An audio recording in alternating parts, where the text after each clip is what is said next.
दिल्ली में India political front की बैठक चल रही थी। सारे वक्ता बोल चुके थे, राहुल गांधी और मल्लिकार्जुन खड़गे को बोलना बाकी था।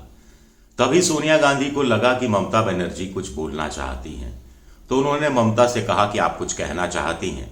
ममता खड़ी हुई और ममता ने जो कहा सुनकर सोनिया गांधी हतप्रभ रह गई। राहुल गांधी खामोश हो गए और नीतीश कुमार का चेहरा थोड़ा पीला पड़ गया। आखिर ऐसा क्या कह दिया था ममता बनर्जी ने जो ये रंग देखने को मिला। नमस्कार, मैं हूं आपका दोस्त विजय विद्रोही। आप मुझसे जुड़ चुके हैं, इसके लिए आप सबका तहे दिल से शुक्रिया और अगले 8-10 मिनट में आपसे जुड़े रहने की कोशिश करूंगा। तो ममता ने जो बोलना शुरू किया और उसके बाद अरविंद केजरीवाल ने जो साथ देना शुरू किया, उससे हिल गए राहुल गांधी और मल्लिकार्जुन खड़गे भी। राहुल गांधी ने कोई जवाब नहीं दिया जो ममता ने कहा था, जो अरविंद केजरीवाल ने कहा था, लेकिन मल्लिकार्जुन खड़गे ने जवाब दिया। अब बड़ा सवाल उठता है कि आखिर ममता ने ऐसा क्यों बोला। दरअसल ममता ने यह कहा कि साहब मल्लिकार्जुन खड़गे को प्रधानमंत्री के चेहरे के रूप में पेश कर दिया जाए। तुरंत अरविंद केजरीवाल ने कहा कि हाँ साहब, बहुत अच्छा रहेगा। दक्षिण में कर्नाटक की दलित सीटें और पूरे हिंदुस्तान भर में करीब 58 दलित सीटें कांग्रेस निकालने की स्थिति में या इंडिया पॉलिटिकल फ्रंट निकालने की स्थिति में होगा। तो पूरा होमवर्क करके आए थे अरविंद केजरीवाल, यानी पूरी तैयारी के साथ आए थे। यानी पहले से तय था कि ममता पहले बोलेंगी, फिर उनका समर्थन कर देंगे अरविंद केजरीवाल। तो ये सब क्यों हुआ? दरअसल देखिए, कुल मिलाकर ममता को लग रहा है कि कांग्रेस गंभीर नहीं है, तो दो संकेत देना चाह रही थी कि एक तो आप गंभीर हो जाइए, दूसरा गांधी नेहरू परिवार से कोई प्रधानमंत्री का चेहरा नहीं हो। ये बात बिल्कुल साफ हो जानी चाहिए। हालांकि ये बात कई बार राहुल गांधी साफ कर चुके, लेकिन शायद ममता ऑन रिकॉर्ड चीजें लाना चाहती थी। राहुल गांधी से थोड़ा बिदकती हैं ममता बनर्जी। उनको लगता है कि राहुल गांधी ने वाम मोर्चे के साथ समझौता कर लिया अधीर रंजन चौधरी के कहने पर, जबकि ममता और कांग्रेस के बीच में पश्चिम बंगाल में पिछले विधानसभा चुनाव और पिछले लोकसभा चुनाव के दौरान भी आसानी से समझौता हो सकता था। ममता की सोनिया गांधी से ज्यादा अच्छी बनती है, निभती है। अरविंद केजरीवाल नाराज है राहुल गांधी से कि कई बार कहा कि चाय पीने आ जाऊं, यानी चाय पीने के बहाने दिल्ली की 7 और पंजाब की 13 और चंडीगढ़ की 1, कुल 21 सीटों पर डिस्कशन हो जाए। लेकिन राहुल गांधी मिलने का टाइम नहीं दे रहे और ममता को लगता है कि कांग्रेस दादागिरी कर रही है, तो ममता दीदी अपनी दीदीगिरी पर उतर आई हैं। लेकिन चलिए, ये बात तो हुई, लेकिन अब बड़ा सवाल उठता है कि जो ममता कह रही हैं उसमें कितना दम है। कुछ लोग कह रहे हैं कि दम है। इस लिहाज से दम है कि राहुल गांधी बनाम नरेंद्र मोदी हो गया तो नरेंद्र मोदी वही करेंगे कि ये चांदी की चम्मच लेकर पैदा हुए थे, ये नामदार हैं, हम कामदार हैं, हम चाय बेचने वाले हैं, ये तो बड़े रईस किस्म के लोग हैं, शाही किस्म के लोग हैं, राजकुमार हैं, युवराज हैं, आदि आदि। लेकिन मल्लिकार्जुन खड़गे के लिए प्रधानमंत्री ये बात नहीं कह पाएंगे, क्योंकि जितनी गरीबी में नरेंद्र मोदी ने बचपन गुजारा है, उससे ज्यादा गरीबी में खड़गे ने बचपन गुजारा है। 6 साल के थे तो उनकी मां को जिंदा जला दिया गया था। उनके पिता मिल में मजदूर थे, वो भी मिल में मजदूरी करते थे, फिर कामगार यूनियन में आ गए, फिर वकील बन गए और फिर ऐसे ऐसे धीरे धीरे राजनीति में आए।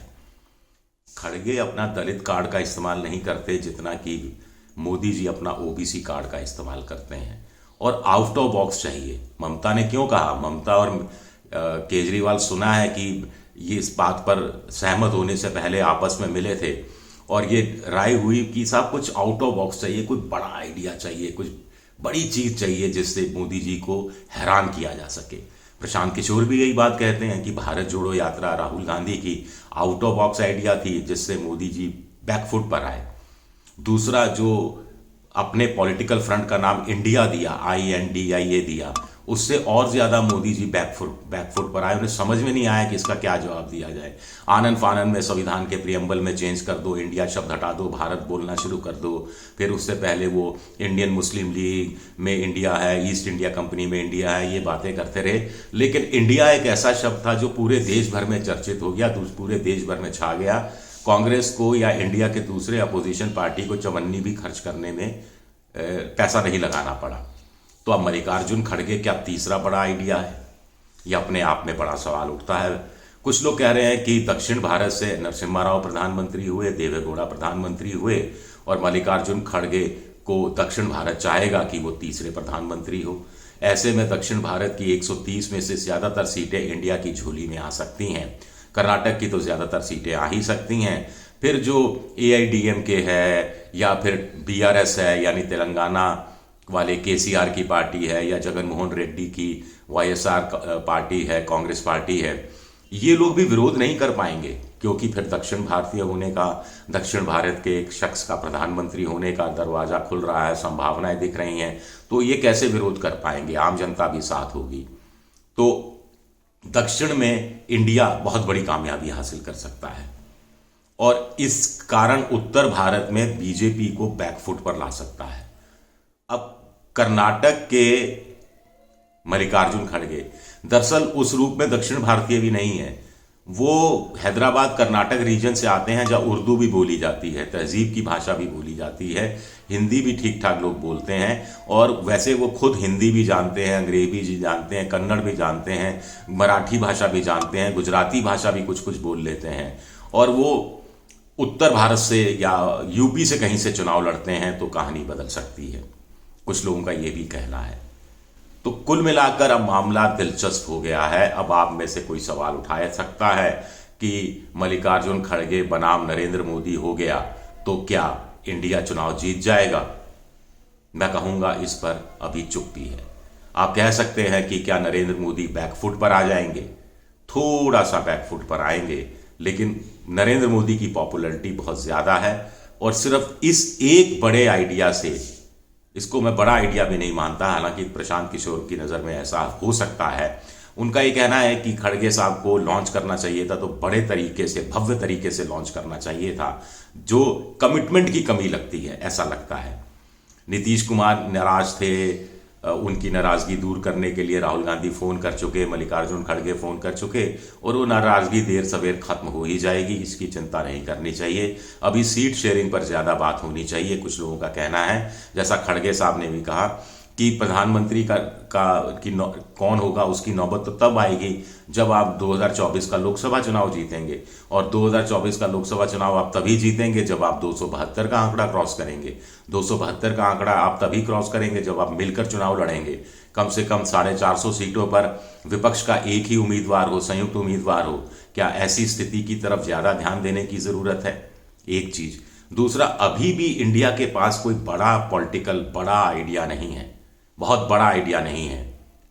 कोई बड़ा आउट ऑफ बॉक्स आइडिया निकालने की ज़रूरत है कि वो सत्ता में आए तो ऐसा क्या करेंगे जो मोदी जी पिछले 10 साल में नहीं कर पाए, या अगले 10 साल में भी नहीं कर पाएंगे। एक आइडिया चाहिए। मोदी जी तो आयुष्मान योजना का विस्तार करने में लगे हैं। मोदी जी तो किसानों की सम्मान राशि 6,000 से लेकर 12,000 करने में लगे हैं। कहा जा रहा है कि बेरोजगारों को भी भत्ता दिया जा सकता है। कांग्रेस के लिए एक बिग आइडिया हो सकता है बेरोजगारों के लिए भत्ता अनाउंस करना, लेकिन फिर उसका बहुत देश भर में व्यापक असर नहीं होगा। कुछ लोग कह रहे हैं ये यूनिवर्सल बेसिक इनकम हो सकता है कि सबके खाते में बेनिफिट, डायरेक्ट बेनिफिट ट्रांसफर के तहत पैसा एक निश्चित अमाउंट में डाल दिया जाए। पूरे हिंदुस्तान में बहुत बड़ी आबादी में जो इनकम टैक्स पेयर हैं, जो सरकारी कर्मचारी हैं, जो प्राइवेट क्षेत्र के कर्मचारी हैं, उनको छोड़कर, ऐसा कोई मोटा मोटा जो राज्य सरकार के कर्मचारी हैं, केंद्र सरकार के, उनको छोड़कर एक बड़ा हिस्सा, जिसमें करीब हो सकता है 100 करोड़ लोग आ जाए। एक बड़ा गेम चेंजर आइडिया ये भी हो सकता है। खैर, खड़गे बनाम मोदी, ये भी मामला दिलचस्प रहेगा। इससे मोदी हार जाएंगे ये तो नहीं कह सकते, लेकिन मुकाबला बड़ा दिलचस्प हो जाएगा। और फिर इंडिया के पास इसके अलावा कोई अल्टरनेट भी नहीं है, कोई विकल्प भी नहीं है। बिना चेहरे के जाने से अच्छा है चेहरे के साथ जाओ। और आज की तारीख में सबसे बेहतर चेहरा इंडिया पॉलिटिकल फ्रंट के पास मल्लिकार्जुन खड़गे ही है। कांग्रेस को भी इसमें दिक्कत नहीं है, राहुल गांधी को भी दिक्कत नहीं है, मल्लिकार्जुन खड़गे लॉयल रहे हैं। दूसरी बात है कि इससे राहुल गांधी की स्थिति भी साफ हो जाएगी कि वो प्रधानमंत्री नहीं बनना चाहते। गांधी नेहरू परिवार पर हमले भी बंद हो जाएंगे बीजेपी के, और एक दलित नेता पर हमला करना इतना आसान भी नहीं होगा। तो विन विन सिचुएशन तो यहाँ सबकी बनती है उस रूप में। लेकिन देखते हैं कि आखिर होता क्या है। शुक्रिया मेरा ये वीडियो देखने के लिए। पसंद आए तो मेरा हाथ जोड़कर आग्रह है कि लाइक कीजिए, सब्सक्राइब कीजिए, शेयर कीजिए। मेंबरशिप ड्राइव में जा सकते हैं आप, जहां से मुझे आप आर्थिक मदद कर सकते हैं। और इसके अलावा बेल आइकन घंटी जैसी आकृति दबा दीजिए ताकि नया वीडियो आए तो नोटिफिकेशन के जरिए आपको तत्काल जानकारी मिल जाए। ट्विटर यानी एक्स पर मैं हूं विद्रोही7 के साथ, विजय विद्रोही 7 के नाम से मैं ट्विटर पर हूं, विजय विद्रोही 7 के नाम से मैं इंस्टाग्राम पर हूं, और फेसबुक पर मेरा पेज है विजय विद्रोही पेज, जहां आप मुझे फॉलो कर सकते हैं। शुक्रिया, बहुत बहुत शुक्रिया।